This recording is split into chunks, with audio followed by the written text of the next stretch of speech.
Shri Gurun Vaishnavamscha Shri Rupam Sagrajatam Sahagana Vaganatan Vitam Tam Sajivam Sadvaitam Savadutam Parijana Sahitam Krishna Chaitanya Devam Shri Radha Krishna Padam Sahagana Lalita Shri Vishakam Vitamascha Hey Krishna Karuna Sindhu Dinabandho Jagatpate Gopesha Gopika Kanta Radha Kanta Namostute Tapta Kanchana Gaurangi Radhe Vrindavaneshwari Vrishabhanu Sute Devi Pranamami Hari Priye Vanchakopaturbhyascha Kripa Sindhubhyevacha Patitanam Pavanebhyo Vaishnavebhyo Namo Namaha Shri Krishna Chaitanya Prabhu Nityananda Shri Advaita Gadadhar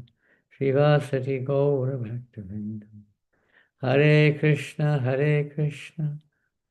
Krishna Krishna Hare Hare Hare Rama Rama Rama Hare Hare Namo Vishnupadaya Krishna Vastaya Bhutale Srimate Bhaktivedanta Swami Ti Namane Namaste Saraswate Devi Gauravani Pacharine Nevasesha Sunyavadi Pastachari Shatare Vanchakapataruvyascha Vipasindubhivicha Patitam Pavanebhyo Vaishnavebhyo Namo Namaha. Hare Krishna. Thank you for engaging me again. And unexpectedly. And but we have to be prepared. We never know, any moment anything may happen in this world. We have no idea what's going to happen in the next moment. We may think we do, but not sure really. And especially with our own lives, time is passing by. We may be thinking we're a little young and we don't feel the effects of aging so much, but at some point of time, if we live that long, we feel the effects of the aging of the body, the passing of time, the inevitable consequences of being in a material body approach us, and we should be prepared at any moment.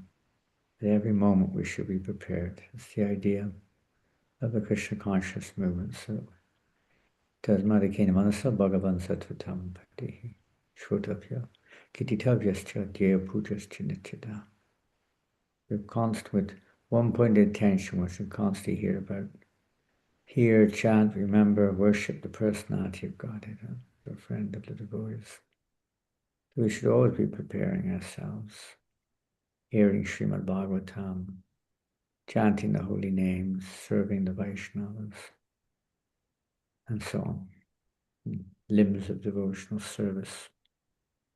And one of those, the key 5 main limbs of devotional service, of course, is hearing Srimad Bhagavatam. So let us hear this today. We're hearing Srimad Bhagavatam from the 3rd canto, chapter 13, text number 39. Om Namo Bhagavate Vasudevaya.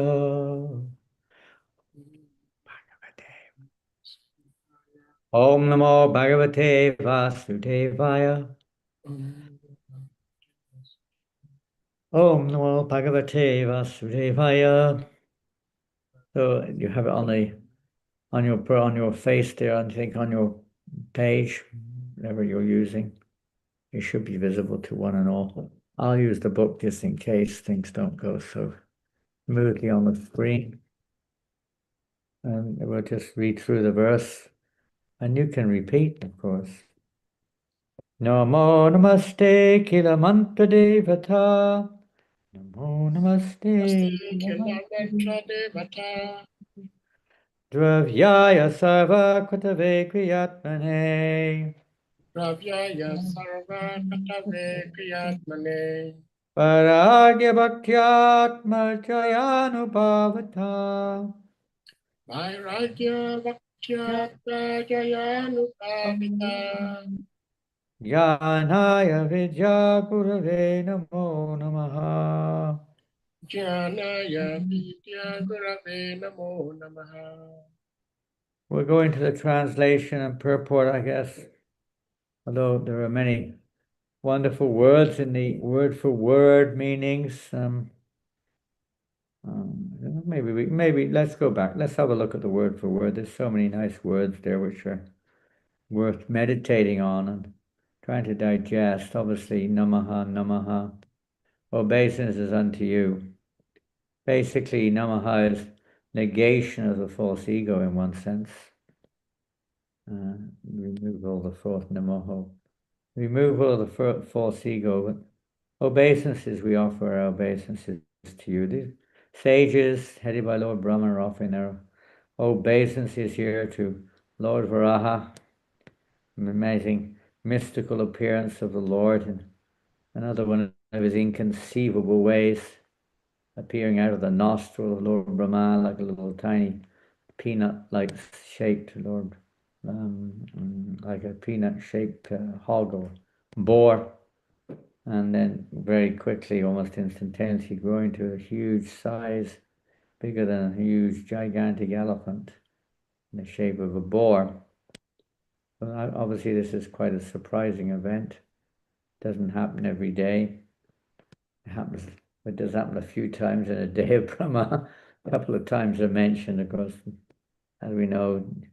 I think Jiva Goswami, I think, describes that this description in this chapter is he amalgamates the two understanding, two appearances of Lord Varaha in the day of Brahma. He amalgamates them into one in this chapter. Maitreya amalgamates them into one in his description. There's two descriptions. One, when the Lord simply picks up the earth, which had fallen into the ocean, into the depth of the ocean, down to the Garbhadak ocean, basically. And the other one, when Hiranyakashipu exploited the earth, and Hiranyaksha exploited the earth and it fell down. So they merged into one. And this one primarily is the first one, or Chakshusha Manu, and Valayam. And this one is describing here how the demigods and the sages are approaching the Lord to please kindly help them in the process of creation, because the progeny which is required on the earth planet will not be possible when the earth is submerged like this in the ocean and the water of the lower part of the universe. So they're asking the Lord to please rectify the situation and bring the earth back in this normal plane above the lower planets and out of the Garbhadak ocean region. So they're praying like this, and often they're based in every act of when we approach anyone or any service come to that, this mood should be there. Of course, we don't do that when we're on Sankirtan exactly. Every person we meet, we start offering prayers before we speak to them, and we will not speak to anyone at all on Sankirtan or whatever you're doing if you do that. But the principle is there. We offer our respects to the personality of Godhead in everything we do, especially if we're petitioning him for something, which they are. Let's look at a few more words there. Akila, all-inclusive. The personality of God is all-inclusive. Mantra, obviously, we know, hymns.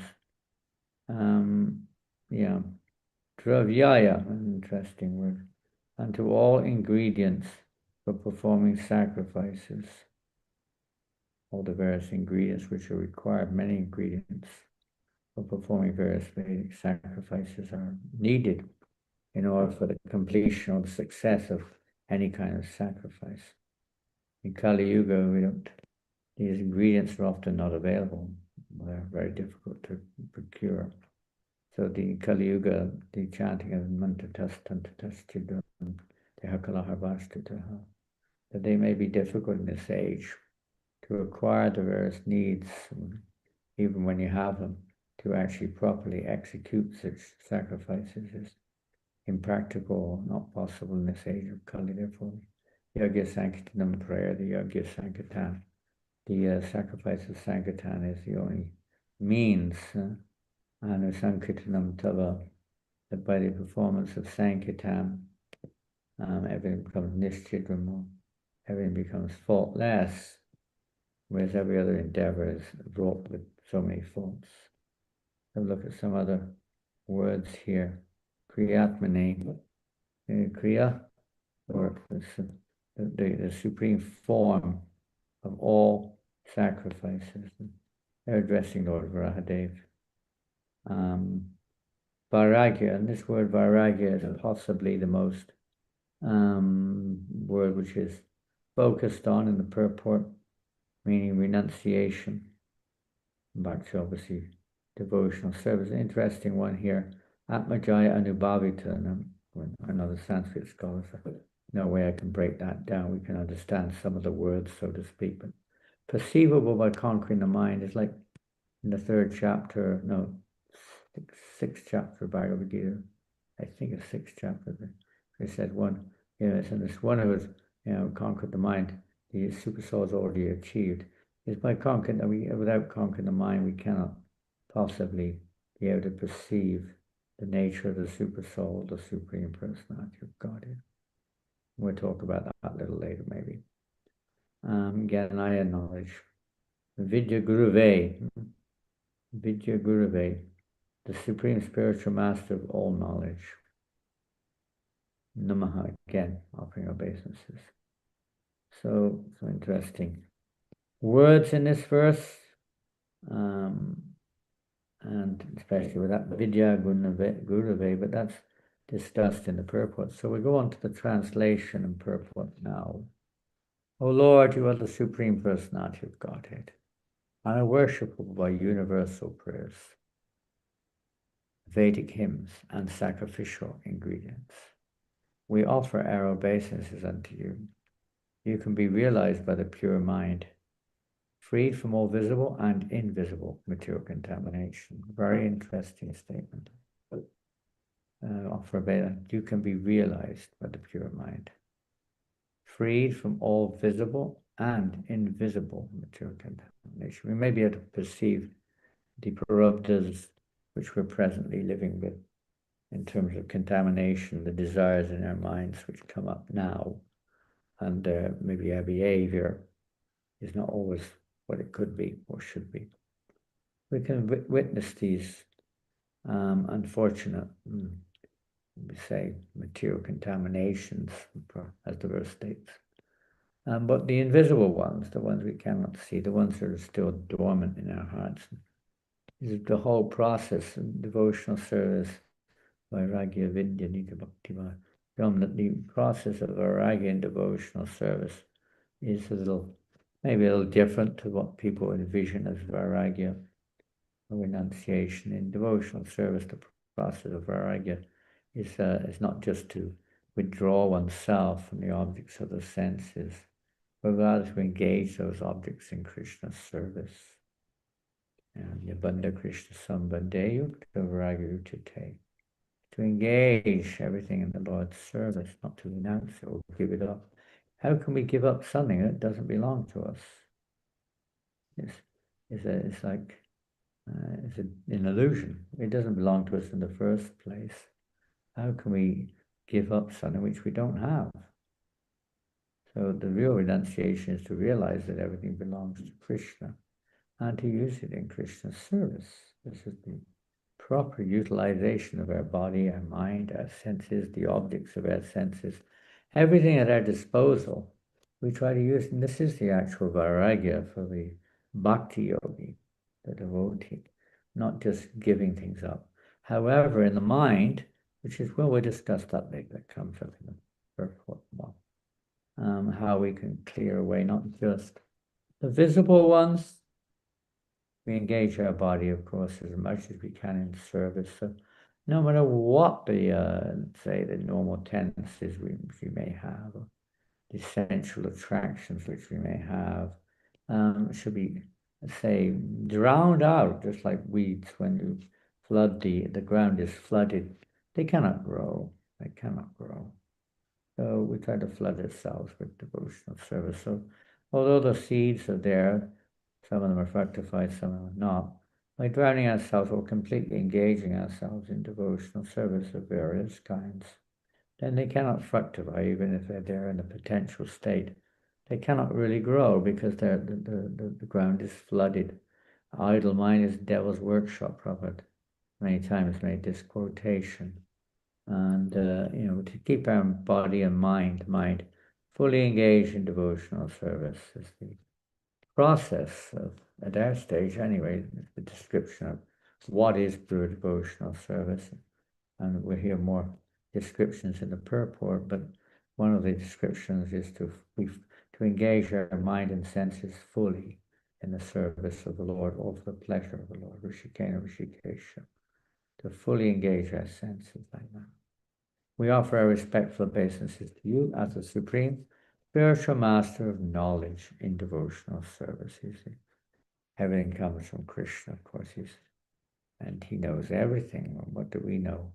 We only know what we hear, and maybe some little realization, but basically it's faith, dedication to the order of the spiritual master, and with at least a faithful conviction as to the process and the means and the goal of the process, the various understanding of Sambandha and everyday Prayoja. To some extent we hear them, and because we're practicing, there's some degree at least of realization or experience. And based upon that and based upon that of others, we basically pass on, or we're convinced about the philosophy and the conclusions or the objectives of Krishna consciousness.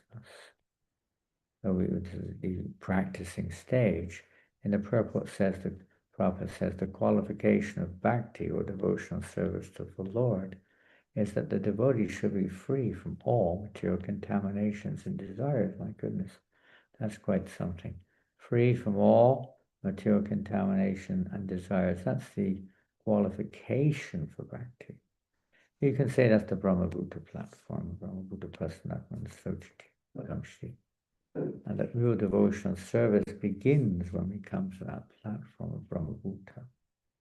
Up to then we're practicing, we're trying to engage our senses and mind in Krishna's service, but we still have lingering desires from the material world, certain types of enjoyments, maybe even activities that devotees perform which they're attached to, maybe some sport, some recreation of some kind of mundane behavior, watching certain things on the whatever television or mobile or something, which movies, I don't know, different things that we know that practicing devotees maybe we're attached to coffee or chocolate or something or another, and we don't want to give them up, or maybe we're attached to vegetarian chicken legs, all kinds of weird things, or reading mundane knowledge, even just mundane news. You get absorbed in certain things in this world. Everyone's got up to some degree some kind of narta there, some kind of unnecessary attachments in their hearts. So in the purport here it says we're freed from all material contamination and desire. So we see it naturally that the Bhagavad in the Nectar of Instruction also, in the very first verse, it's not that material desires won't come. Material desires may come into the mind, but it's how we relate to them, isn't it? Everything's about relationship in one sense, how we relate to the holy name, how we relate to devotees, how we relate to the thoughts that come into our mind, how we relate to the public, and so on, our families and so on. How we relate, and these thoughts in the mind that can be very strong sometimes. If we look at the Bhagavad Gita, excuse me, I'm extraordinarily tired. I mean, traveling, we were in America, and we haven't really caught up since we came back nearly 2 weeks ago, I think. And, it's on a kind of a strange,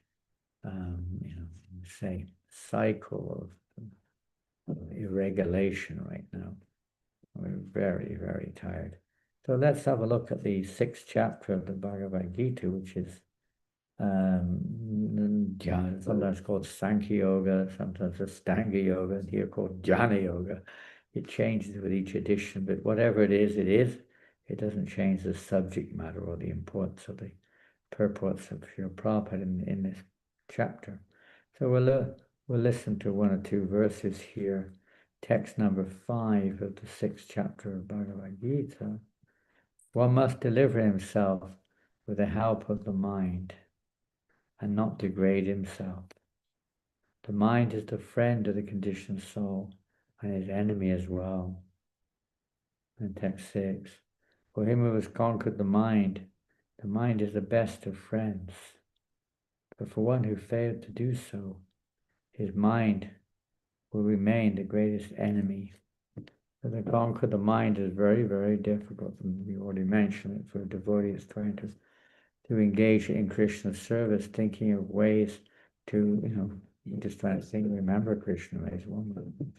How to spread Krishna consciousness in various ways, how to perform one's devotional service more pleasingly, and so on.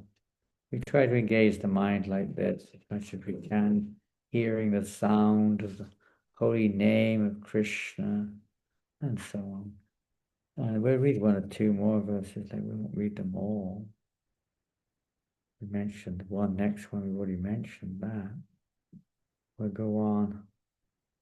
See, what should we read? The 6th chapter of Bhagavad Gita. I think we'll go on to this one here. No, that description of how we should practice yoga, pretty hard. Where should we go? Here. Just give me a second, it's moving forward. Here we go. Here we go to text number 17 of the 6th chapter. He who is regulated in his habits of eating, sleeping, recreation, and work can mitigate all material pains by practicing the yoga system. Well, this definitely is directed towards me at this present moment of time. But it applies to all of us. And it's not just about time management, it's about the activities we do within that time as well. That, Vyabhasyapika, Udhira Keyakur, and Bhushaka. So their objective, even if there is some difficulty, you could say, in regulation or, doing things because of physical restrictions or somewhat. Nonetheless, if our focus, our goal is one, our aim is one, to become Krishna conscious, when we keep the goal in mind, it's a little easier to control, or let's say, not to control so much, but not to be captivated by the mind's demands. When a person has a strong fixation to achieve something, they do everything they can to put other things aside in order to achieve their objective goal. They'll even put sleep aside, eating aside, family affairs aside. That's their goal. Whatever it is, they put that aside to achieve the objective which they have in their minds. They're very determined. Of course, it's material, it only has a time frame. But in Krishna consciousness, is keeping our goal in mind, focusing on what we're here for, to attain pure love of Godhead. And thus, if we have a little bit of sincerity, a little bit of good fortune, a little bit of piety, whatever it takes, determination, to keep that in mind, to put aside at least other activities which are not favorable. And this is, of course, one of the symptoms of surrendering when we accept that which is anukul. It's one of the symptoms of pure devotional service. That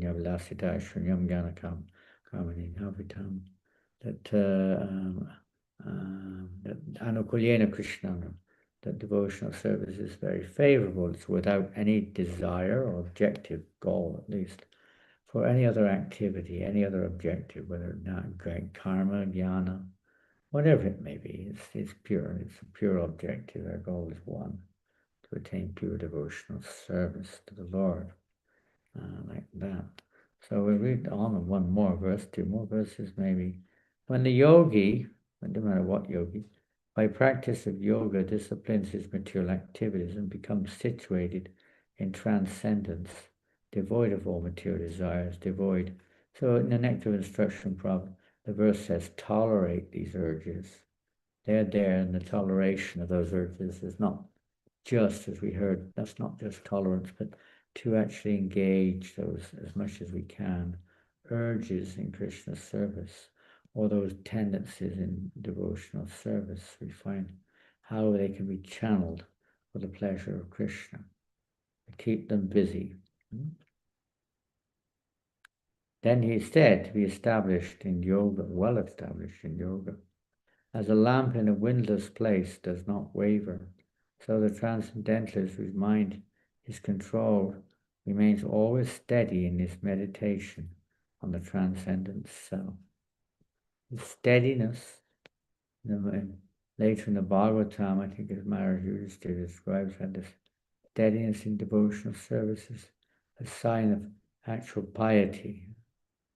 To be steady is a very valuable, let's say, stage of devotional service, to be steady in one's practice. And this steadiness in one's practice is nishta. Nishta bhajana kriya is the means to transcend or rise above the anarthas, cross over the anartha nivritti stage to the pure nishta stage. And that pure nishta stage, when there's no interference, you can see things clearly. There's no interference anymore. There's no distraction, even if it comes before us when there's not of any consequence, whether it's in the mind or outside, because you're not attracted anymore to an artist or material objects or sense gratification, physically, mentally, whatever it may be. And if we move on, maybe one or two more verses. They're all relevant verses, but we're not cover them all. And let's have a look. Where are we now? Yeah, so the famous verse, text 26. From wherever the mind wanders, due to its flickering and unsteady nature, one must certainly withdraw it and bring it back under the control of the self. Yeah. So that's in the form when we chant japa. This verse is one of the verses which is often referred to, what we do when the mind wanders. And here Krishna says, you bring it back again. It's not that it won't wander. The nature of the mind is chanchala, is very flickering. So it may wander. We bring it back under control of the self and try to focus our mind on whatever we're doing. In the case of japa, try to focus on the sound of the holy name. And let's see if we're finished with any other verses in this chapter. I think maybe one more. Let's see. Yeah, Arjuna asks a very significant question. I don't know what, oh, here it is. Oh, we asked a couple of questions, I think. In this chapter, you asked me. Yeah, he says to Krishna, this is in text 33. Oh, Madhusudana, like in Madhusudana, the killer of demons, the killer of doubts, in other words. The system of yoga which you have summarized appears impractical and unendurable to me, for the mind is restless and unsteady. To sit down focusing the mind on the super soul, the tip of the nose, on some vibration. Very, very difficult. Arjuna is pointing out, this is very difficult, for the mind is restless, turbulent, obstinate, and very strong, O Krishna. To subdue it, I think, is more difficult than controlling the wind. Very, very difficult to control. That was text 34. Yeah, you've got it on the screen there.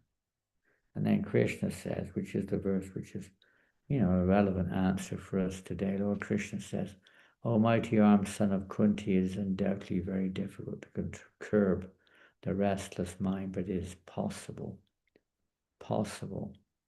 by suitable practice and by detachment. Suitable practice and detachment. Well, this vairagya means basically a little bit like what we heard a little bit about vairagya already, engaging our senses in Krishna's service, understanding very well to whom everything belongs, detaching ourselves from this false concept of proprietorship, of being the enjoyer, realizing Bhaktaram Yagatapasam Sarvaloka Maheshwaram, that Krishna is indeed, the supreme enjoyer of all sacrifice.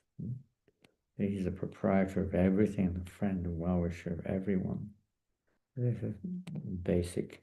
Sambandha Gyan, fixing ourselves, acting on that basis of that understanding, of that knowledge, and then we can gradually progress on the path of devotional service.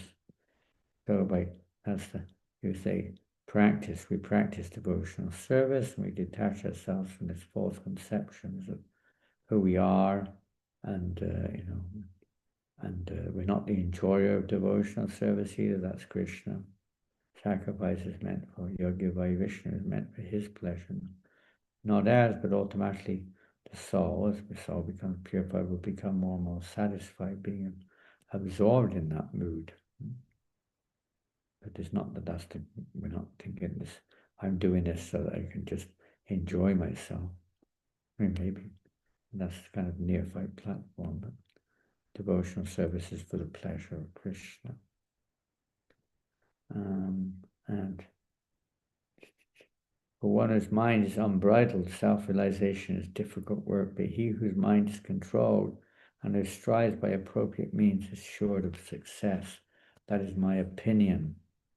So Krishna is giving here, you could say, to Arjuna, although not extensively expanding on the principle of, detachment and renunciation at this point, but that will be brought up more and more as the Bhagavad Gita unfolds. What is Vairagya? Let us just mention one of the verse which is related to this. We mentioned Yoginam Visarvisham, but at the end of the fourth chapter, let's go there, chapter 4, which is transcendental knowledge, Jivjigyan, and probably the last verse, there it is, last verse. Not there.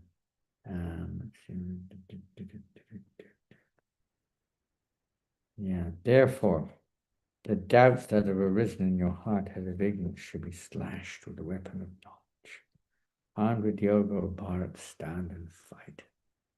So knowledge is knowledge which removes the ignorance which covers the eternal living entity. Everyone's in ignorance. Ignorance of identity, ignorance of proprietorship, ignorance of the objective of life, ignorance of the nature of the absolute, ignorance of how creation comes about, ignorance of the process of time and karma, and just about everything you can think of. People are ignorant. So the Bhagavad Gita is aimed at giving basic knowledge to help clarify, remove doubts from our hearts, remove these various illusions that we're in. And now we'll go back to the verse and purport. Just a little bit on Krishna's words, a little bit on the mind. Because Prabhupada says, this freedom, in other words, being freed of all material desires, contaminations, etc., both visible and invisible.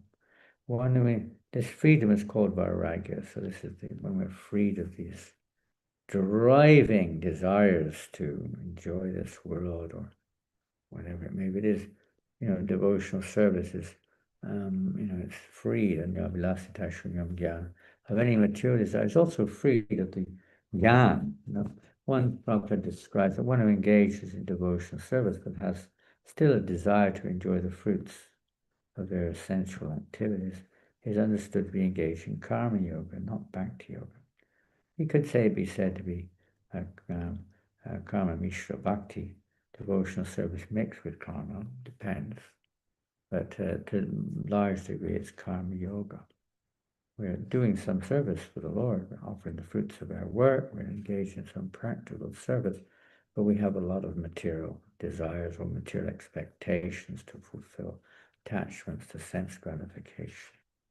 And those who are like on the mental platform, who think they can understand the absolute truth by their intellectual capacity, and they're trying to analyze and speculate, are basically jnana mishra.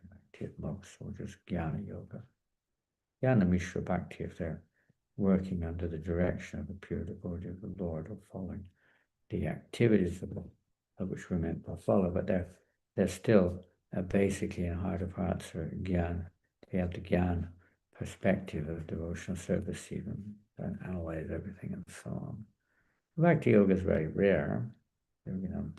Very, very rare. Manushanam Sahasreshu Kasti Jatatis today.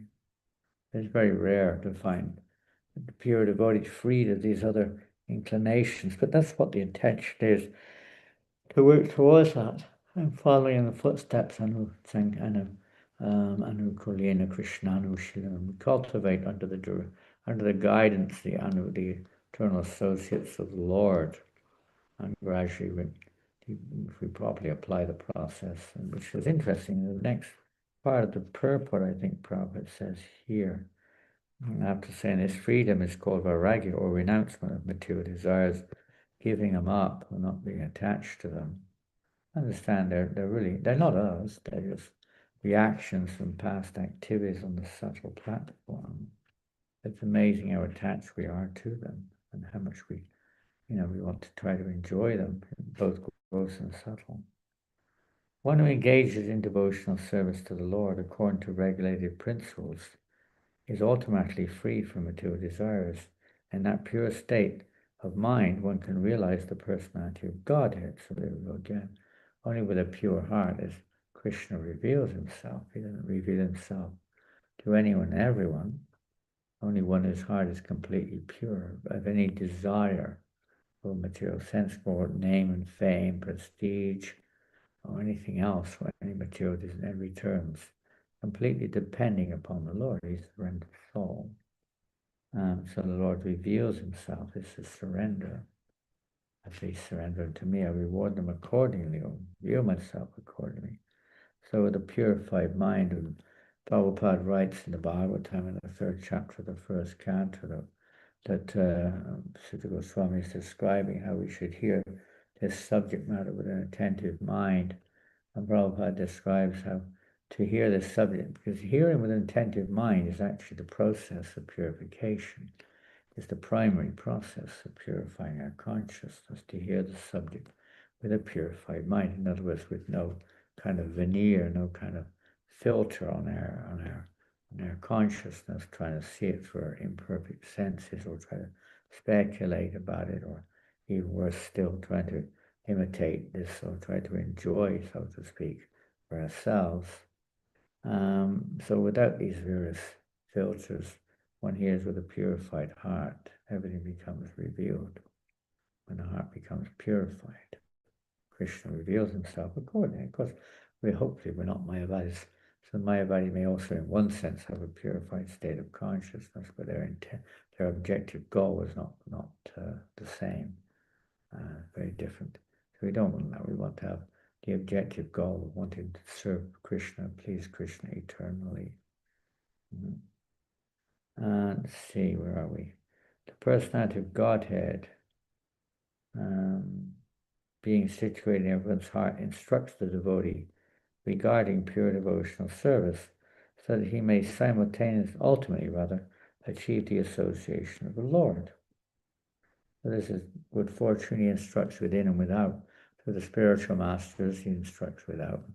As a super soul, he instructs within. So the devotee, when it comes, even neophyte devotee, is actually maybe slow, but surely still is under the direction of the Lord, and he'll send along at the right time, when we're ready, he'll send along his representatives to guide us, and if we're sincere, we take that guidance. And thus we gradually progress in spiritual life. This is confirmed in the Bhagavad Gita 10:10, famous verse, Tesham satata yuktanam bhajatam pratipurvakam dadami buddhyokantam yenamam priyante.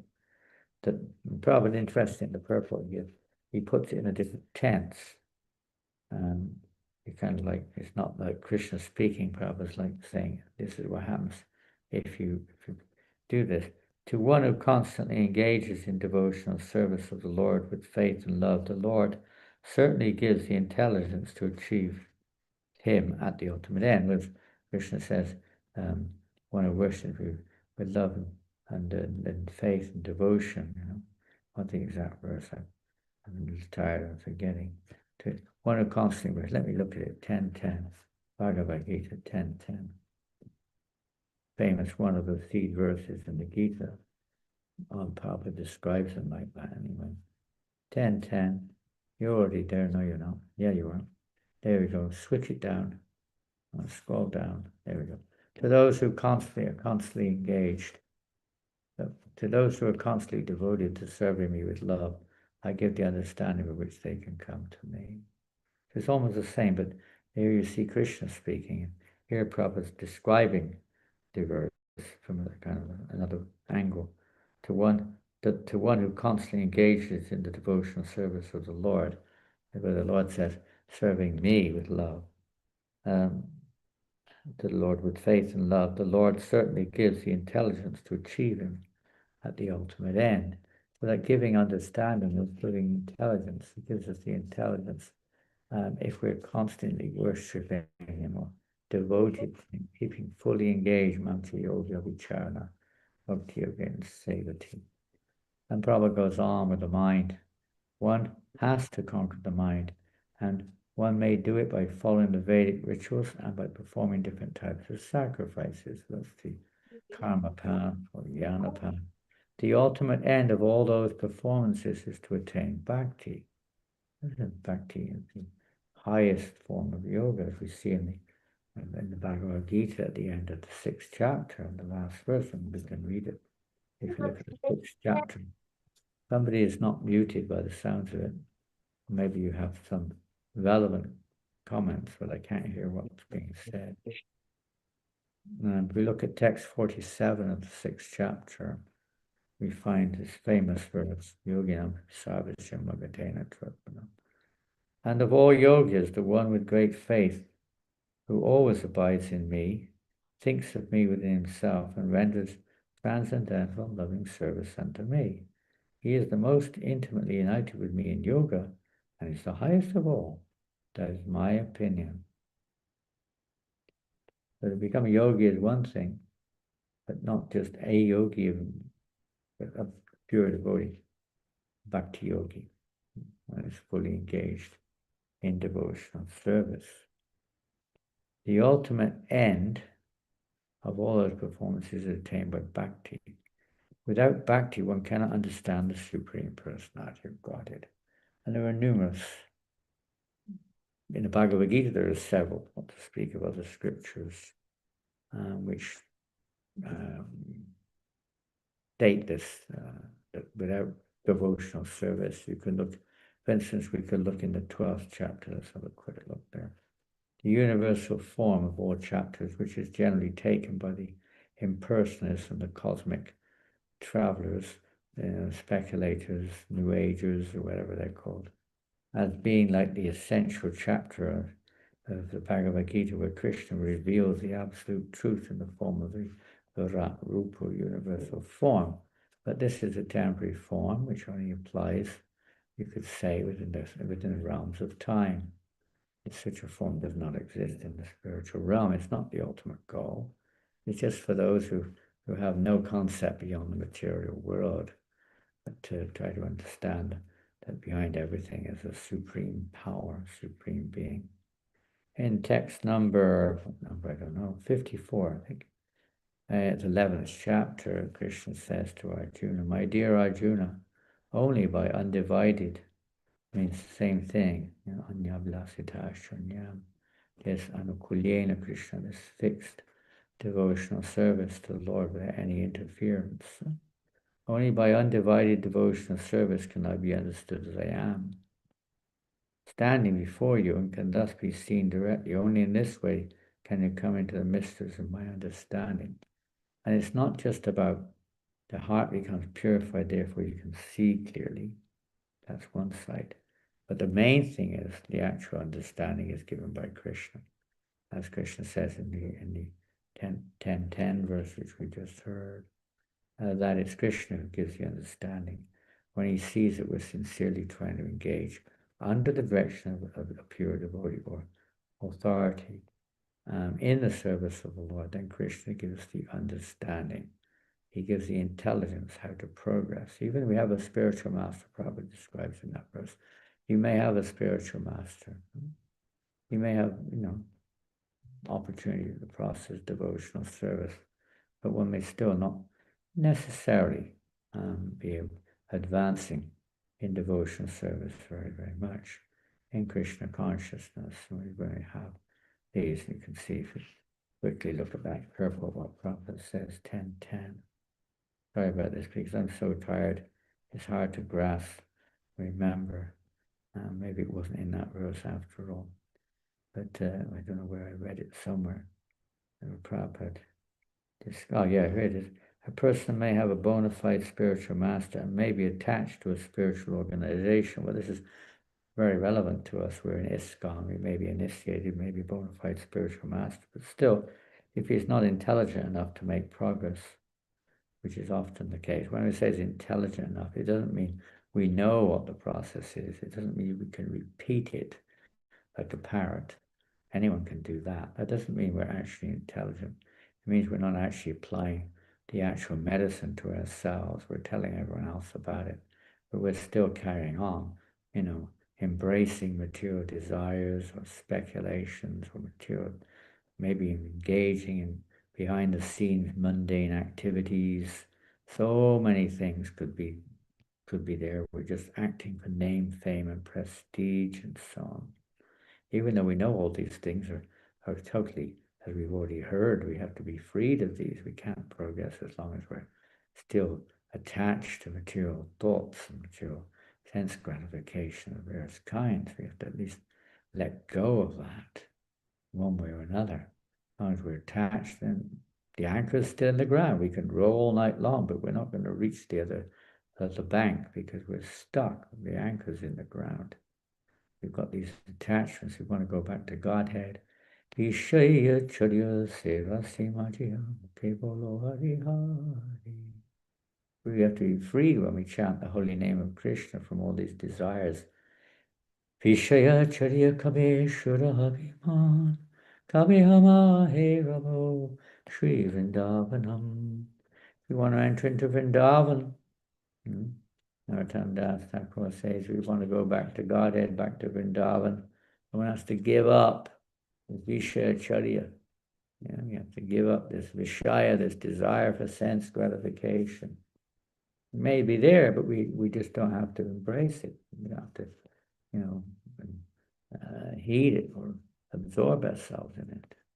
Try to absorb ourselves. See it as an opportunity to cry for Krishna for help. Unfortunately, lack of sincerity, I guess. That's my problem. I don't do that. I don't call out Krishna for help. Because only Krishna ultimately can help us. We can try our best. Mother is so to try to bind up Krishna, but it was only by the mercy of Krishna that it was possible. And that's what's mentioned here. Prabhupada says that Krishna gives the intelligence. And that intelligence may come in various ways. If we're really stupid, like me, that no matter what we do, we still hold on to those mundane thoughts and so on and so forth. And we see that it's the way Krishna reciprocates as he smashes us sometimes or takes away certain factors in our life. This happens over and over again. We see it around us all the time. We may experience it ourselves, or we have to experience it ourselves. It's like the three ways of hearing. One is, when you hear, you immediately, you just take it up. You don't, there's no doubts. In your mind, other people even have to hear and they don't necessarily follow, but they have to, by experience, and they have to go through the various experiences until they accept and realize the intelligent person doesn't need to go through that necessarily. So like that, when we are intelligent to apply the process, knowing it'll take some time, the storm doesn't stop immediately, the fan doesn't stop immediately. Thus, the intelligent devotee will continue to practice devotional service. Whereas others, mixing things in there, they may have to have a few, what we say, learn by experience, and not just by hearing, and not just by seeing the experience of others. They have to have their own experience. That's often the case. We have to, even after years of practice, sometimes we have to have a little kick and to take away anything which is an obstacle on the path of devotion. I know it's institutionally these things are very disturbing and very confusing and damage faith, but individually Krishna is acting on each and every one of us. And sometimes when there's something which is amiss, something which is unfavorable to the further progress in devotional service, if we want to rise above the neophyte platform, and at a certain point of time, sometimes Krishna pulls the carpet out underneath our feet all of a sudden. And then, then you really have to take shelter of Krishna. There's nothing else left. Or you go back into the whirlpool, material life. We have to experience something in order to come to that realized conclusion. There is nothing other than Krishna consciousness. Anyway, these things go on, and they're meant to go on, but only through devotional service, whatever way it goes, whatever turns it takes, does Krishna reveal himself. He's not obligated by our knowledge. He's not obligated by our works. He's not obligated even by our demands. He's not even obligated by anything. He's completely independent. However, he is captivated, rather when he captures in personification of bhakti. So the more we're really absorbed in bhakti, the more Krishna is captivated, the more he becomes, irresistibly, he can't avoid reciprocating. Well, let's look at the 18th chapter, text 54. 55. One can understand me, Krishna says, famous verse, Bhakti Mama Vijanati. One can understand me as I am, as the Supreme Personality of Godhead, only by devotional service. And when one is in full consciousness of me by such devotion, he can enter into the kingdom of God. So this is the only path. It's not like other paths may help us to come to that platform after Bahunam Jamanayante, Gyanavam Papapati. After many lifetimes, it may help us to come to that realization, come to that platform of Brahman realization, and then no thanking, no lamenting. But we must go on. Prabhupada describes in the 4th chapter that if it doesn't, it remains on the platform of karma and jnana. It's not actually going to achieve our ultimate goal. The result you get is karma and jnana. Most you can get is liberation to the Brahman. But that's not the goal. That's not what the purpose of devotion is. It is to attain loving, eternal service to the Lord in the spiritual realm. I'll just finish off the purport. The ultimate end of all those performances is to attain bhakti, or the devotional service of the Lord. Without bhakti, one cannot understand the Supreme Personality of Godhead. The original Personality of Godhead, or his innumerable expansions of Vishnu, are the only objects of worship by all the Vedic rituals and sacrificial performances. By all the Vedas in 15th chapter 15. But Krishna says to Arjuna, by all the Vedas am I to be known. Indeed, I am the compiler of the Vedanta, the no other Vedas. Vedanta, everyone follows my path. Krishna reciprocates with everyone. He gives them, according to their faith, their desire, their karma, he gives them the various paths and guides them along those paths. So the material path, jnana path, whatever the path may be, that path is given by Krishna. Atheism, everything's ultimately given by Krishna, reciprocating with the individual living entity. If we want to remain in this material world, that's up to us. But if we want to go back to the Godhead, back to the spiritual world, then and this is the path to follow, the path of pure devotional service. Automatically, Vasudeva Bhagavati Bhakti Yoga Toshike.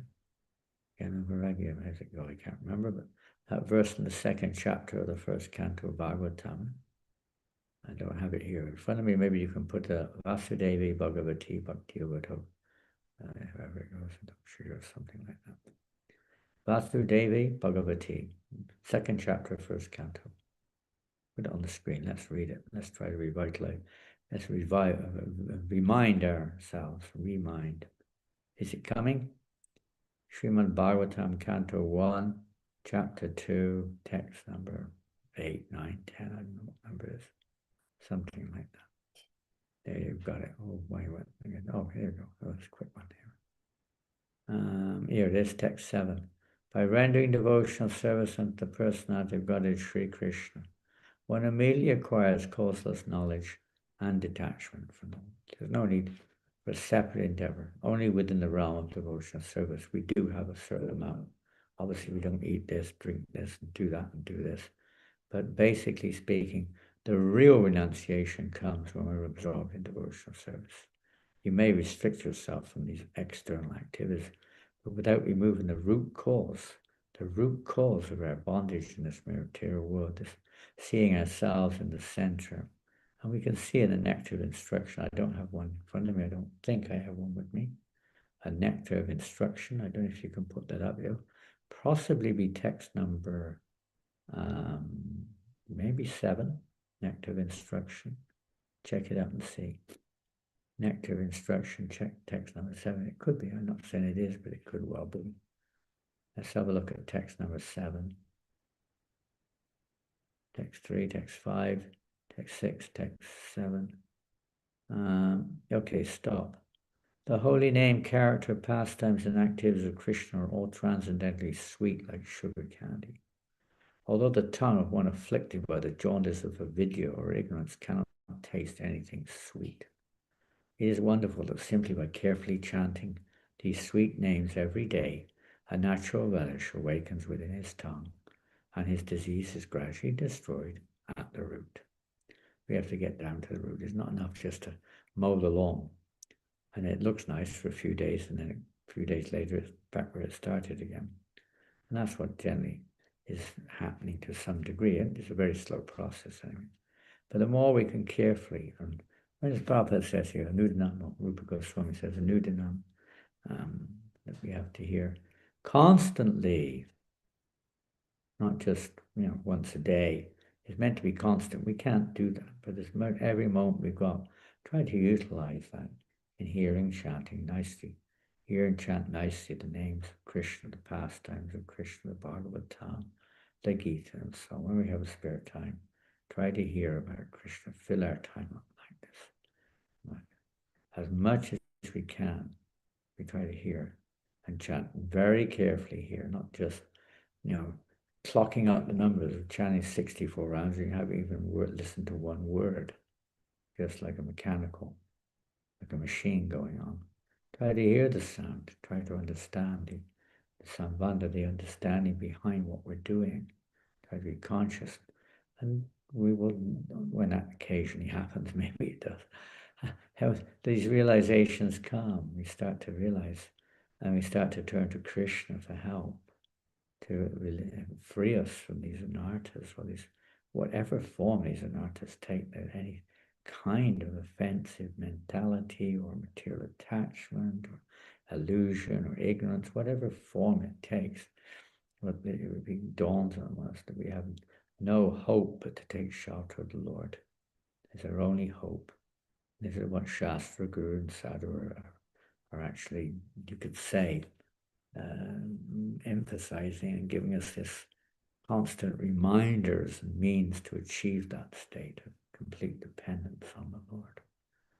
And that's the beginning of surrender, or becoming freed of the bondage within this material world. As our hearts become cleansed by carefully and hearing and chanting the holy name of Krishna, then the disease is removed at the root, just like a man who's got jaundice. This verse, Nectar of Instruction, describes when we have jaundice and the taste for sugar candy is bitter. But by taking sugar candy, this counteracts the jaundice from balance in the bile secretions, helps to counteract it. And then gradually things become balanced again and the taste of sugar becomes sweet. So similarly, one who is jaundiced by the ignorance of all these various kinds of ignorance, which some of them we've mentioned already, the identity and so on and so forth. Then when we're contaminated by that, then the sweet taste of Krishna Katha does not take place. There may be some little interest for a while, but it's not an outlasting one. Just taken as another form, basically speaking, of my illusory desire to enjoy to see myself in the center, and as long as I'm enjoying, I'll chant Hare Krishna, otherwise I won't. As long as I'm enjoying devotional service, I'll carry on, otherwise I won't. What's the point of reading the Bhagavatam? I'm not getting anything out of it. And sometimes people say that about ISKCON, the institution. Well, I've been in this movement 50 years. What have I got out of it? That means we really haven't been in ISKCON in one sense. At least we're not in ISKCON at that moment. ISKCON is not an institution. ISKCON is a state of practical devotional service, and which is backed by some kind of at least basic understanding of Sambandha Gyan and our consciousness, and constantly trying to focus on the goal of where we're going and what we're doing here. We're not here just to get something out of it. We're here to get out of it, not get something out of it. We're here to get out of this world, not get something out of it. But we still got that illusory approach to things and what can be done. Therefore, we will not become free. We'll never be free. We'll never be peaceful. Anyway, just a few words. I'm going to have to move along very shortly, but if anyone would like to ask any questions, you're most welcome.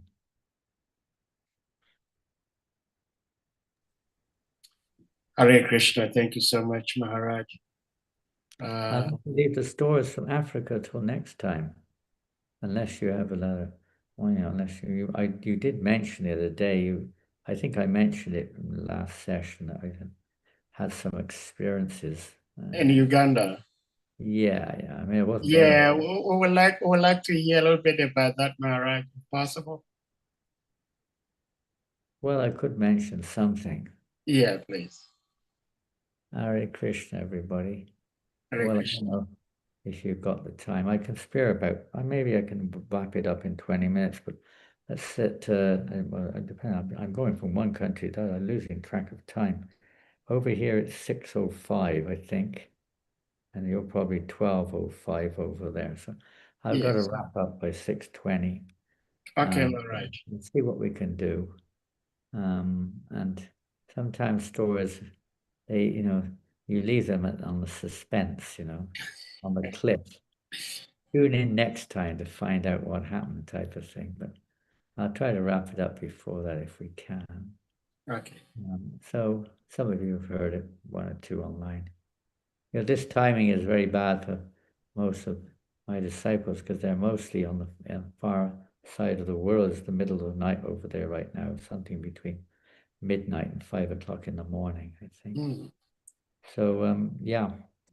So where we are, we're in Africa, 1970s. I'm going back a few days, late 70s. And you could tell a lot of preludes, but we don't have much time. I guess we'll just get to the essence. I was based in Kenya for quite a while, a year more, something over a year, I think. I was in Kenya. And somewhere or another, we get these kind of like, I have to move, I have to get out of here type of feeling. It wasn't I wanted to get out of Kenya, it was a situation of the temple at that time was just, sometimes it's, things happen in such a way, you just can't handle it sometimes. You just got to step aside for a while until they blow over. That happens to many devotees, neophytes like me. So I thought I would, at that moment, actually, that when I was thinking that week, I think it was that week, this is in 79, that the Tanzanian army entered into Uganda and they drove Idi Amin out of Uganda into Sudan and consequently up to Libya, wherever he went. But the Tanzanian army had just marched into Uganda at long last to overthrow one of the most, extraordinary states of history in the recent years in Uganda. And it could have had many positive effects to it, but as far as Uganda was concerned, it was a dying disaster. Millions of people died, and the country basically became wrecked as far as its production goes. Anyway, that's another story. So we happened to have one refugee from Uganda staying in Nairobi, a young man who left Uganda, managed to escape from Uganda, the obvious reasons. But he said he still had property in Uganda in some remote town. I can't remember the name of it. But some remote town in Uganda. And he said he wanted to go back now and try to start. He was quite new to Krishna consciousness. He seemed quite serious and sincere. Wanted to start something there, Krishna consciously. So he asked if I could come with him. So with this, coupled with this, these three events, one, Idi Amin's out, two, this boy's in Nairobi, and three, I wanted to get out of Nairobi. So I took the advantage and we headed off together by bus to the border of Kenya and Uganda. So we got some or other, we managed to get in. It was a little restrictive, but we managed to convince the immigration to let us in, and they recorded everything and so on. We reached the first town, which was called Tororo. I remember that name. And there was, that was like the border town almost on the Ugandan side. And right there and then, it was obvious the place was in total paranoia. Tanzanian army were kind of like I guess they were doing what they thought was the right thing to do, but they were almost as terrorizing the people as much as the previous administration were. And we managed to find one place to stay that night. It happened to be I think that night we stayed in a Sikh Gurdwara. There was still one or two Indian people left, a few Sikhs, mostly all gone, 99%. But there was still a few left. One Gurdwara, we stayed overnight, and all night long we could hear bang, bang, bang, guns going off. And the next morning we caught the train to Kampala. There was still a train running.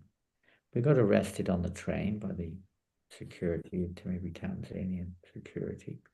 On the train, we got arrested. And then in Kampala, they questioned us in the police office. I think it was police, actually. In the police office so many years ago. They questioned us. And then I had to go to the British Embassy and get some letter or something. The British Embassy was still existing there. All the roads were potholes, and there was nothing in any shops. In Kampala, we stayed. There was one Sanatan Dharma, and they're still alive. There were previously about 100 temples in Kampala. This may have been the only one still open. One Sikh Gurdwara and one Sanatan Dharma Ashmandir or Dharmshal. We stayed there overnight. There were very, very few Indian people left. All night long again, the same thing in Kampala, gunshots going off. And then maybe we stayed 2 days. I went to the British Embassy, walked around a little bit here and there, looked at the state of affairs, and all the shops were empty. They'd been looted. There was literally nothing in any shop. You couldn't even get a bar of soap.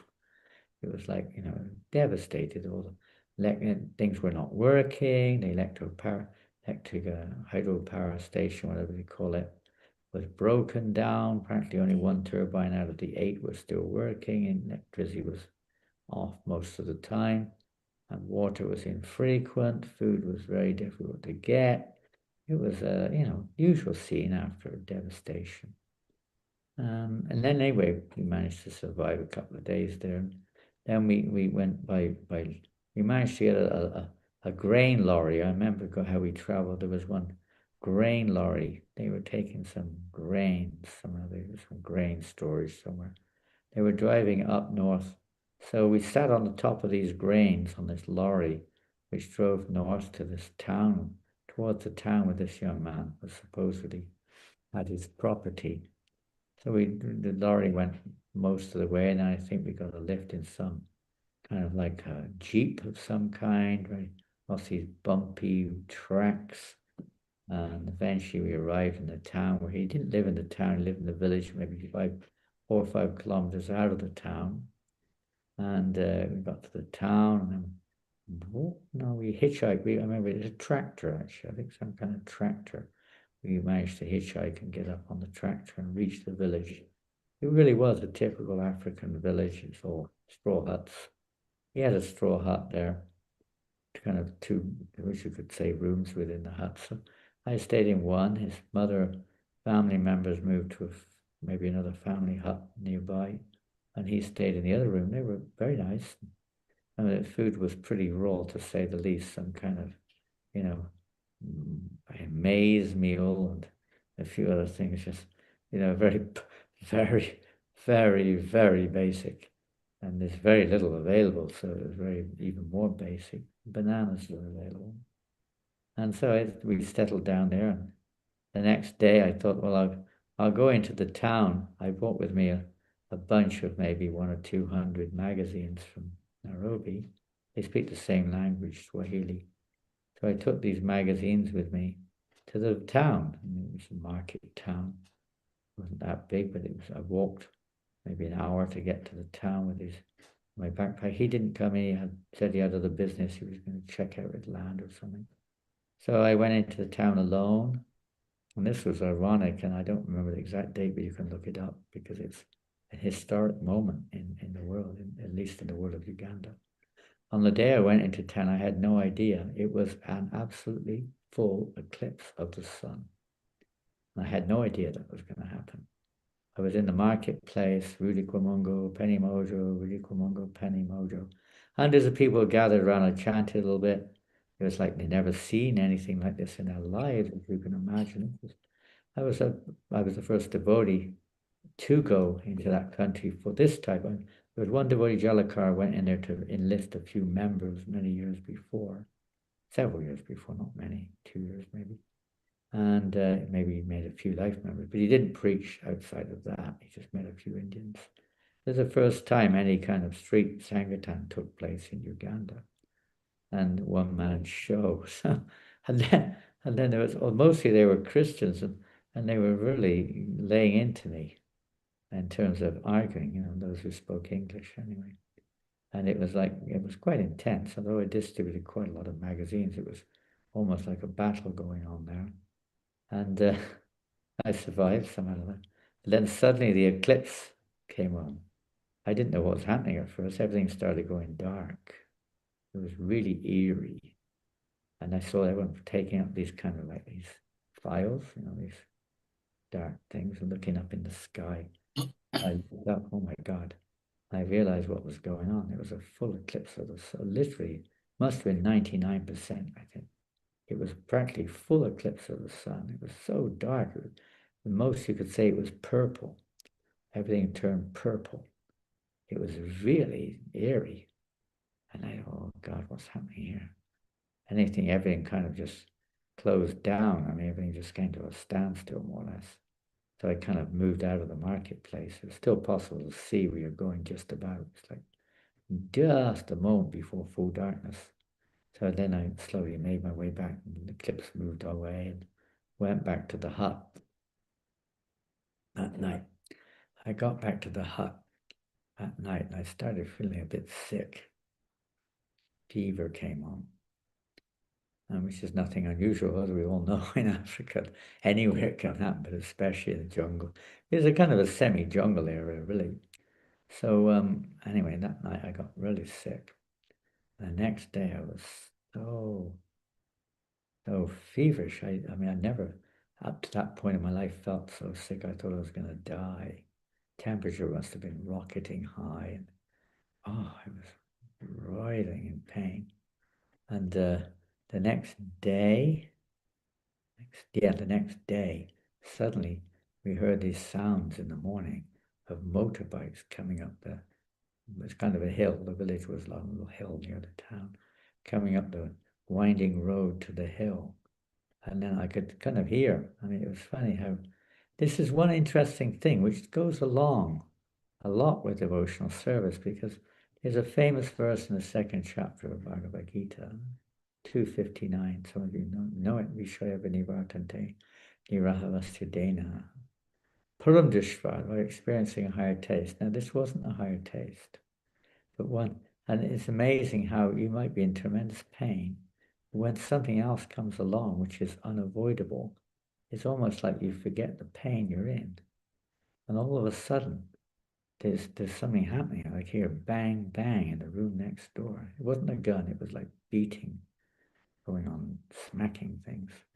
There was, I didn't know until afterwards what had happened, but suddenly there was kind of like, it wasn't a door, it was like a straw kind of thing hanging from ceiling, suddenly swung open, and in come this big Tanzanian army man, you know, with a machine gun in hand. Two of them came in, machine guns in hand, pointing their machine guns at me. Up!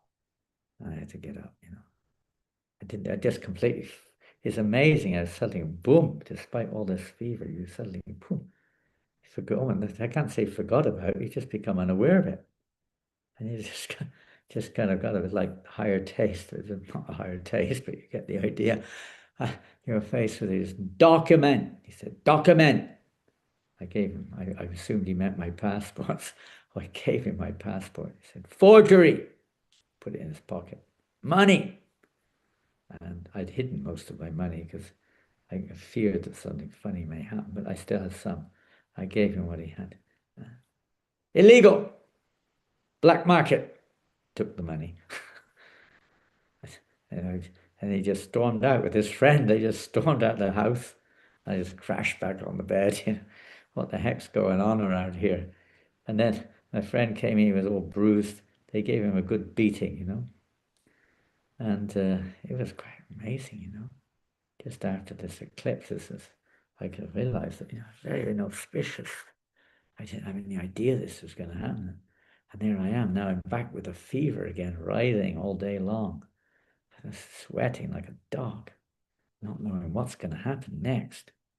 We had no idea what was going to happen next. They'd taken all of our money, passport, not all of it, I'd hidden some. But the passports are gone. They took his too. Everything was gone, you know. We were stuck there. We couldn't go anywhere. And then, you know, I was too feverish to move anywhere at all. And so the day went on like this, suffering all day. Then the night came in, evening, twilight, darkness came in. And suddenly we heard more than just a motorbike coming up the hill. It sounded like a fleet of vehicles coming up the hill. And then the lights, you could see them coming through the opening of the window or the hole in the wall. You could see the lights flashing. And we heard people screaming outside and running and running. All the local villagers were running out of the village because they knew this like fleet of about 10 army vehicles coming up the hill. Maybe not 10, I never found out, but several at least were coming up the hill. And they knew this could mean anyway, and everyone's going to be shot to death, because they just pilfer, they just attack villages and just destroy everything. They were on the warpath, you know, especially when I found out what was going on. And then they came in, and then it was like boom, you know, they came in, several of them, maybe 5, 6, all with machine guns. They came straight in. Up! The guy said, got up. Out! And marched me out of the, I mean, yeah, I don't know how I walk. It was just like, you know, it's just that's how it works. That's how material energy works. I just walked out the place, and then there's this there's army truck, you know, it's more like a cattle truck. In! I had to climb in, and there was no steps. And again, I was like, another energy came on me. I got in the back of this truck with my friend, Ugandan boy. And we were stuck in the back of the truck with a dozen Tanzanian army guys looking at us with their machine guns. And I got there speaking in Swahili. I don't know what they're talking about. And you know, then it got dark. All you could see were their eyes flashing, bright white eyes. And we started driving away. I had no idea what was going on, but my friend, because he spoke Swahili and English, so he was understanding what they were saying. And he said they're driving us to the shooting range, and hurry ball. So what do you do in a situation like that? And we didn't have mobile phones in those days, and we wouldn't have had it anyway. But I didn't know anyone. Nobody knew where I was in the whole world. I had no communication. There was no means of communication. And it was like, you know, that was it. You had no way that you could do anything about it. There was no communication channel, nothing. You're stuck in this van. They're driving into the jungle somewhere. And it seemed like going through some dark jungle road somewhere. And you know, sat in the back there. And I just thought, well, that's it. It's all over. Namaste, Narashingaya. I started singing. Lord Nrsingadeva's pranams. I tell you, this is a good way to get free of fever if you ever have a fever. The fever went away. It was kind of quite incredible. And not suggesting you have to go through that, but here's one way. And I started chanting and just focusing on Lord Nrsingadeva, focusing on the holy name. There's nothing else. What else can you do? There's no one to call to. No one can help you in that situation. I realized death was about to come. I just focused on the holy name and Lord Nrsingadeva. Well, do what you like with me, my Lord. Whatever you want is out of my control. Sometimes we need these experiences to remind us we're not the controllers. Ultimately, we have to depend on him. So suddenly, out of the blue, it must have been quite a narrow road they were going down because the truck stopped. There was another vehicle coming the other way, and they couldn't pass each other. And the person in the other truck got out, or the vehicle. It was actually like a big Jeep of some kind. And the guy got out, and he came in, somehow or another, lo and behold, in the middle of nowhere on this kind of jungle road somewhere, this guy was driving down the road the opposite way. And he came out, and I could hear some talking outside. And then suddenly the back of the truck opened, and this guy shone his torch at us. He was, of course, a Ugandan man. And he started talking in Swahili to the Tanzanian officers there. And then they shut the back of the truck. I asked my friend, what's going on? He said, I'm not quite sure, but something's happening there. And then the truck sort of went and went the opposite way back to the town again. Something strange was going on here. And we found out he was the assistant district commissioner for the whole area, driving the opposite way in the middle of the night down this lane. If that isn't Krishna's arrangement, I don't know what is. And we were thrown into the local jail in the town. And, it's funny how Krishna does things. I mean, I was completely peaceful in the truck heading towards, what I thought was death. It was definitely totally Krishna's mercy. And now we didn't know what was going on. I'm stuck in the jail. They actually let him go. And they stuck me alone. Not alone, there were many other prisoners in there, in the jail. And probably the most hellish place I've seen on this planet. Probably. There were 2 cells, and they put me in the first class cell, which was just about tolerable. But the cell we had to go to pass stool and urine if you dared do it was like hell personified. I could never seen such a hellish place in my life. Stool on the floor, people groaning, groveling around, and no light, just eyes flashing in different directions. It was hell personified, groaning and grunting, stunk like anything. I couldn't eat and drink the whole time I was in there practically. I just couldn't bear the idea of going into that inner cell. It was unbearable. So I'm in this outer cell with a bunch of other prisoners. Maybe they're like, the good boys or something, I don't know. And the guy next to me spoke English, so I was talking. He talked to me, he asked me, what are you doing here? I said, I don't know. I said, what are you doing here? He said, I don't know either. And then I said, well, how long have you been here? He said, I think it's 9 years. I thought, oh my God. You don't even know what you're here for. Nobody knows I'm here. No, I've never seen anyone in 9 years outside this cell. And no one's ever told me why I'm here. And that's what they do to everyone here until you die. I thought, oh my God, why didn't they shoot me? This was the real pain. And oh my word, was that difficult to stomach. Ignorance, Ignorance is the real problem. When we know, then it's one thing. When we don't know, then that's where fear comes in. So I was overwhelmed. I was trying everything I could to try to chant and hear about Krishna, but it was so difficult. It was so difficult, not knowing what was going to happen. And it was quite amazing to see the contrast here, how Krishna puts us through these things. And then after about 3 days of this, 2, 3, 4, I don't know, days passed by. I ate a few bananas and tried to drink a little drop of water, but minimal, to try to avoid any kind of, I guess I did pass some water and urine, but it was like great difficulty. Probably no stool. And then after about 3 or 4 days, the district commissioner, the big guy came back. And he obviously, when he came to the prison, then some of the district, this vice commissioner obviously reported to him and told him what had happened. And the district commissioner must have made some investigations about the case. And he came to the prison, and he came in the cell, and he looked at me and said, "You are not an Arab spy, are you? Are you an Arab spy?" They were claiming I was an Arab spy, one of Idi Amin's spies or something. Gonna dress with devotee clothes, you know.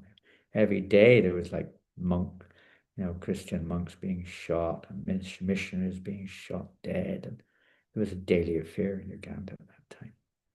So it was like, whatever reason, they thought I was an Arab spy. Maybe the way I was dressed was unknown to them. Maybe they thought it was Arab dress or something. And so he said, he was an Oxford educated man, a big black man, spoke with an Oxford accent, an English accent. And they said, "No, I'm not." I said, "You don't look like one either." And then he started, "You idiot, you should never come to these areas." And he slammed my passport in my hand. He got it back somehow or another. The money never came back. And they also pilfered the whole village. It was just ransacked. That's what I heard anyway. My friend, but I never saw him again. Never. And then the guy put me in his own Jeep and sent me off to come to the road, the main road. Then gave me enough money to buy a bus, a train out of Uganda, and said, "Never, don't come back here again, okay?" And packed me off. And, that journey was a nightmare. Bouncing up and down on the iron back seat of this Jeep, the guy's Jeep, bouncing across these roads up and down. It was iron seat, boom, boom, boom, boom. Then we got to the main road. He put me in a bus headed for Kampala. The driver was drunk as a lord. There was like 10, it seemed like there were 1,000 people on the bus and 500 goats. It was just packed like a sardine can, things on top of it. People on top of the bus were like squashed like sardines, hot, steamy weather. Boom, the bus was whirling left, right, and center across these roads. Horns blowing. It was a miracle that we never went flying off the edge. Somehow we reached Kampala and managed to get train back to Nairobi. And the big underlying factor which really dawned on me was that the association in Nairobi of devotees was certainly not so inspiring as I wanted or needed at that time, but it was a damn sight better than anything else I could have imagined.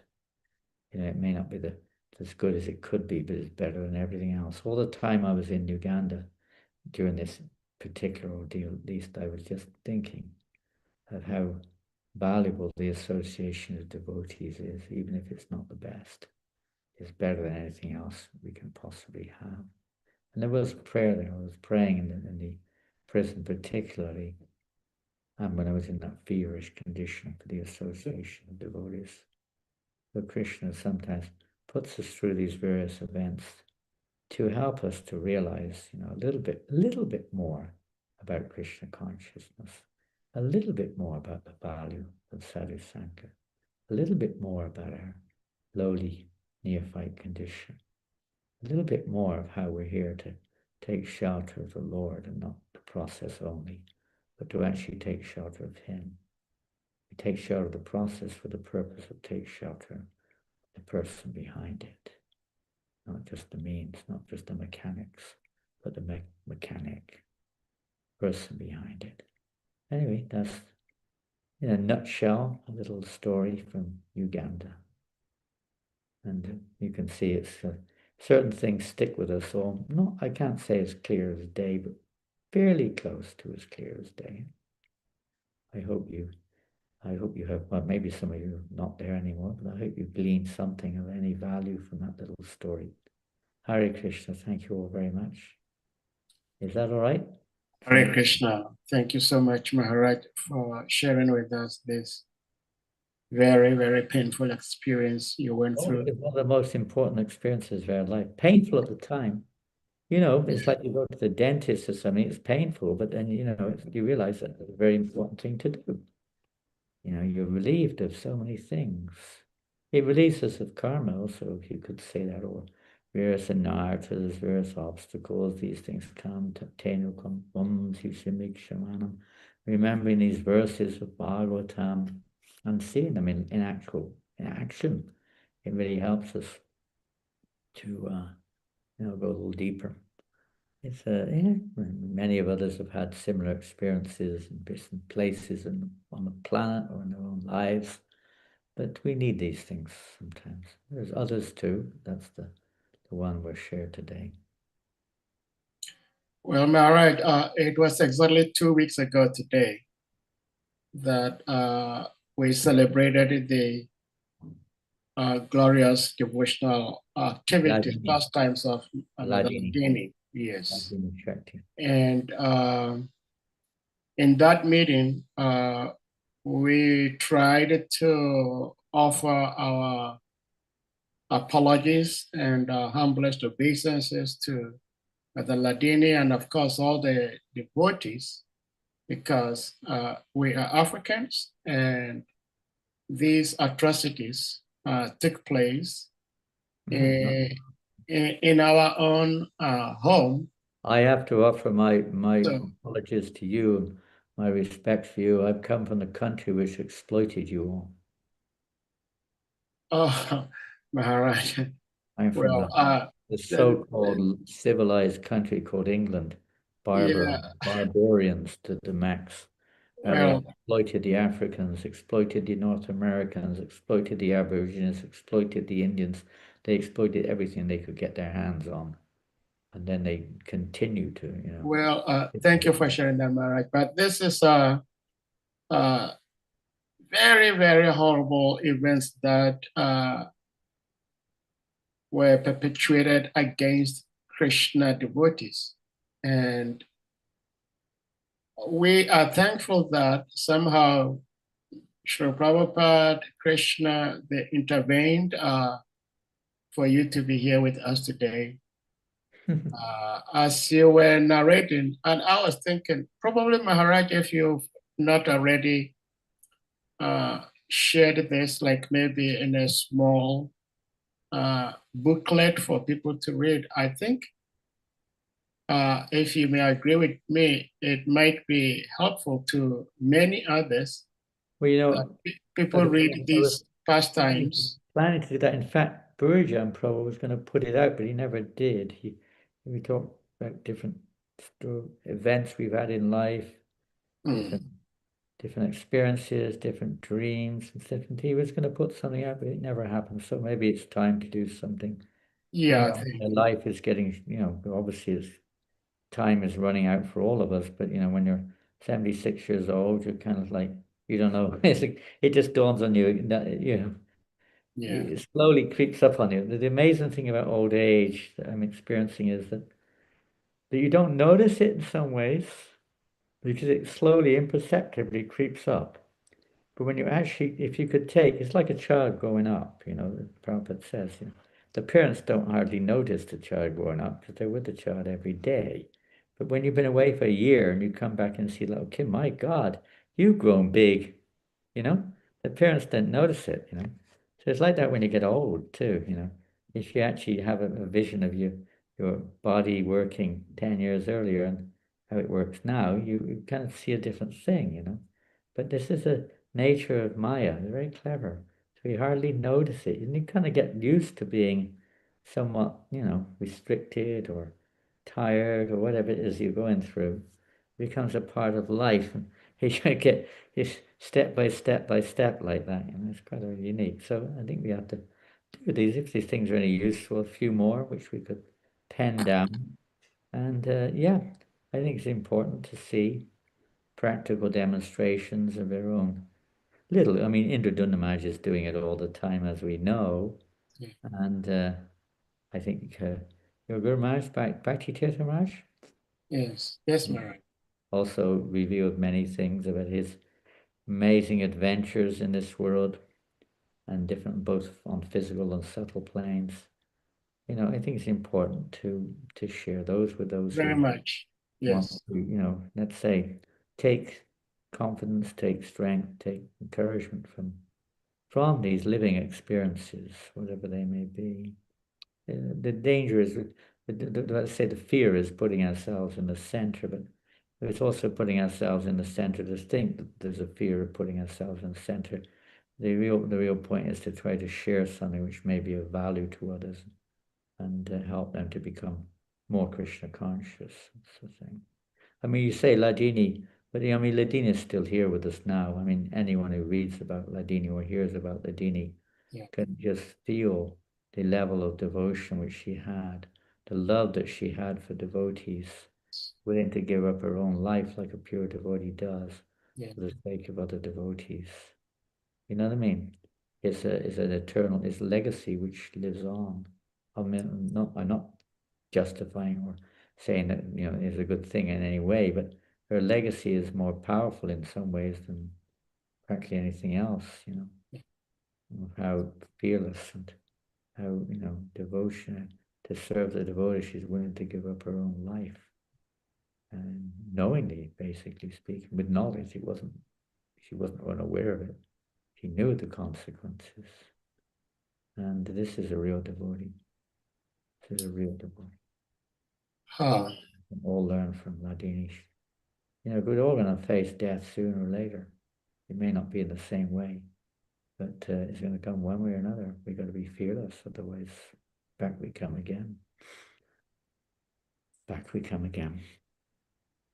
Well, thank you so much, Maharaj. Thank you very much, everybody. I will have to go, I'm afraid, because Yeah. it's getting late over here. I don't know, let me just see my clock a minute.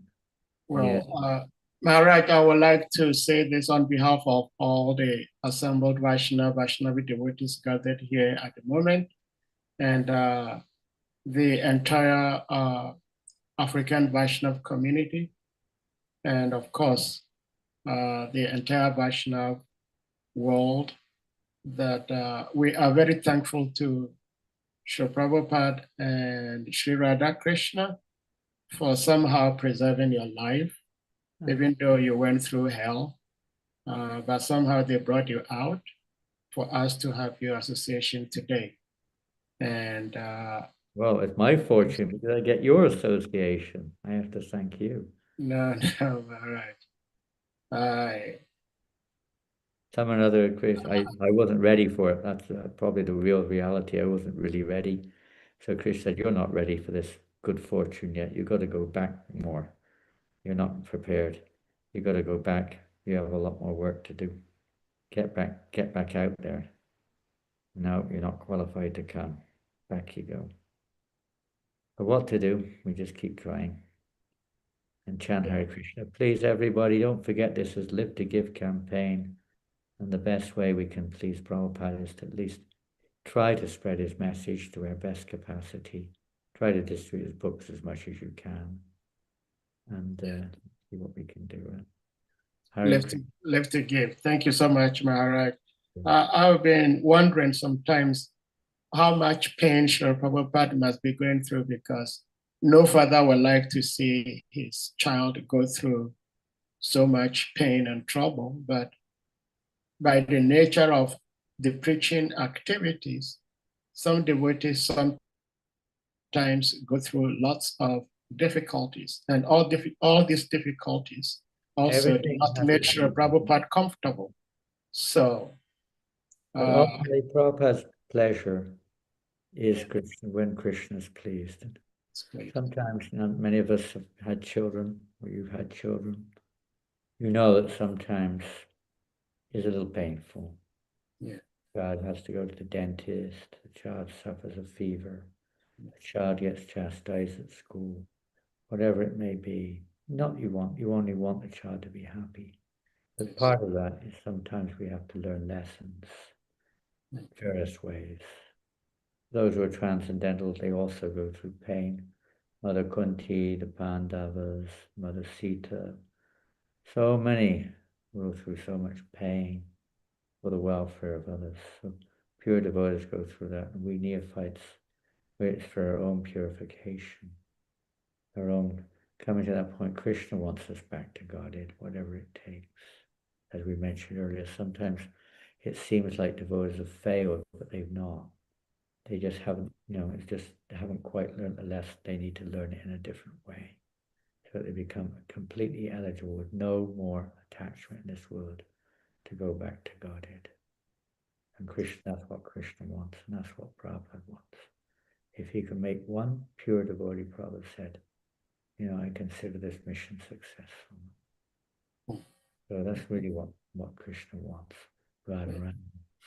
They want us to be completely Anyavilasitan Shunyam and Anukulyena Krishna.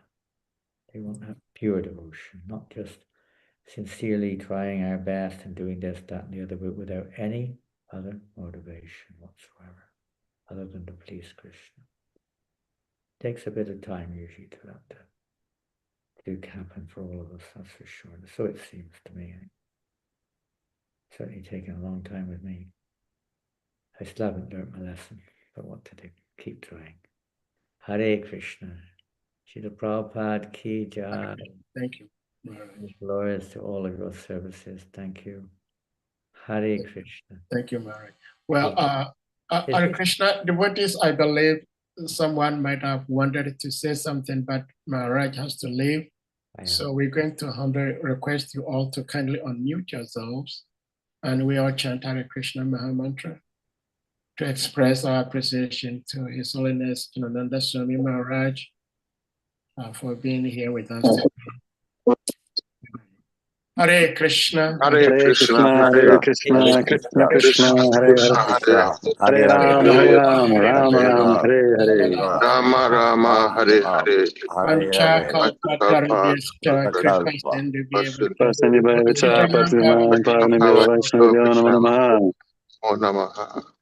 All glories to His Holiness JANANANDA Goswami Maharaj Ki Jai. Ascended Vaishnava Vaishnavi devotees Ki Jai. Just have a question. Does those who aren't able to attend or aren't with us who may want to hear, does it go on to YouTube or something, or what does it do? Does the recording go on to YouTube, or what does it do? Yes, Maharaj. This is recorded to YouTube. I will share the link with you. No, share it with Jivananda, please. Okay, I'll share with Jivananda. Jivananda's contact, I think. Okay. I don't know if he can do it, but he's not with us. He's obviously different, doing something else at this time. I'll share with him. He's with the Harinam Ruchi. He's with Mahavishnu Swami in South America somewhere. Oh, okay. Hare Krishna. Hare Krishna. Thank you so much. Thank you. Blessed Srila Prabhupada.